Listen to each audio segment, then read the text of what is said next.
Hi, I'm Max Metzger for SC Magazine, and we're here at some kind of event, but I'm told it's not a cybersecurity event. Kevin, please explain. There are hundreds of cybersecurity events. This one has been unique because it's focused on recovery from cyber attacks that actually get through. Specifically, we've been looking at what chief executives need to do, operationally, commercially, in terms of public relations, human resources, when the hackers get through. I think CEO find it hard because this is not their job initially. This is all brand new. Cybersecurity came to our societies just not even a decade ago, and therefore CEOs are not, like seasoned CEOs are not equipped, or I'm not even saying interested, just not equipped, and they don't have the structures or the mindset to think cybersecurity first and foremost when they engage into a business. And finally, what do you think it might take to, should we say, accelerate that process? Well, there's nothing wrong in going quicker, better, faster in anything we do. Yeah. I think today's event for policing is to try and explain how the National Fraud and Cybercrime Reporting Centre works, give people some confidence about what we're doing, but also help them understand the threat and the scale and the volume and how everyone needs to help each other to begin with as well. Now, obviously, we don't have the same breach reporting laws that other countries do. And in fact, when you were talking, you talked about perhaps we should do more of an honour system. People should be volunteering this information. Would you like to see breach reporting laws in this country?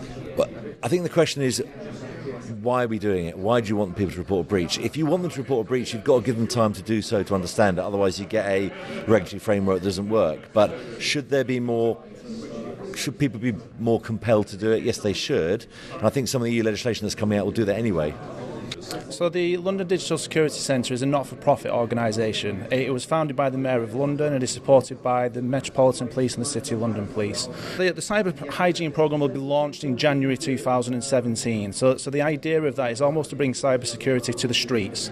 So lots of businesses are working in all the boroughs across London. They're unaware of the threats because they don't know about them. So in order to make it more effective, we're going to take it at the London Digital Security Centre out to them. So obviously other cyber hygiene programs haven't had as much take-up as people would have liked, much like Cyber Essential. I was wondering what this particular one might do to avoid those problems or improve upon them. Yeah, so Cyber Essentials remains the kite mark that we're aiming to get businesses towards because that's the accredited one, that's what we want. The difference that we will have is we're dedicated to London. We're dedicated to working for businesses operating in London, and as I said previously, what we'll be looking to do is actually go to them. So rather than ask businesses to come to us, rather than ask businesses to look at a website and to self-remediate, we will come and help. We're there to support them actually getting more secure online. As you probably know, under current legislation, there's no mandatory requirement to report unless you're in a specific sector, for example, telecoms or a health sector. With the GDPR, there will be mandatory reporting. Whether that is going to actually improve cybersecurity is, no one knows the answer to that, so we'll have to wait and see.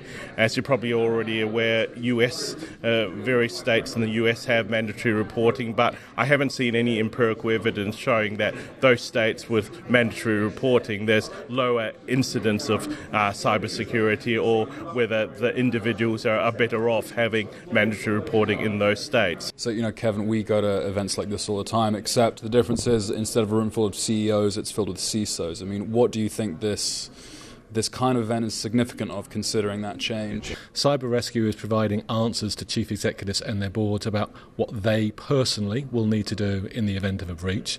We often find that we're therefore the best friend of the CISO because we are explaining in very human terms to the finance director, the chief operating officer, etc., why it is they need to pay attention to the CISO to stop breaches from actually happening.